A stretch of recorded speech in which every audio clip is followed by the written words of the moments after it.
নমস্কার বন্ধুরা, কেমন আছো তোমরা সবাই? আশা করি তোমরা সবাই ভালো আছো। আমিও খুব ভালো আছি। তো আজ আবার একটা নতুন ব্লগ নিয়ে চলে আসলাম। প্রায় 12টা বাজে, সকালবেলা সব কাজ হয়ে গেছে, চান টান করা, পুজো টুজো দেওয়া হয়ে গেছে। এতক্ষণ বসেছিলাম, একটু পরে রান্না করব। তো চলো আজকে সারাদিন কী করি সেটা তোমাদের সাথে শেয়ার করবো। এখন আমার বর আমার জন্য খাবার নিয়ে আসলো, মিও মোড়ের পিৎজা আর প্যাটিস।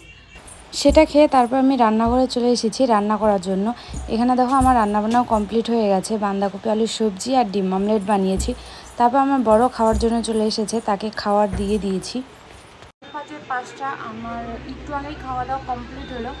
এখন বাপুর সাথে একটু খেলাধুলো করছে।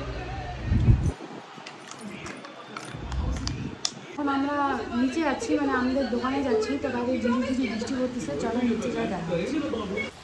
দেখো আমার ছেলে দোকানে আসার সাথে সাথে কাজ করা শুরু করে দিয়েছে। আমরা এখন রেডি হয়ে গেছি। তো আমরা এখন কোথায় যাচ্ছি তো তোমরা দেখতে থাকো। গিয়েছিলাম আমার বাপের বাড়িতে, সেখানে খাওয়া দাওয়ার আয়োজন ছিল। এখানে দেখো সবাই মিলে লুডো খেলছে, আমার বোন পাপড় ভাজছে। তো ভিডিওটা এখানেই এন্ড করছি। ভালো লাগলে সাবস্ক্রাইব করে দিও।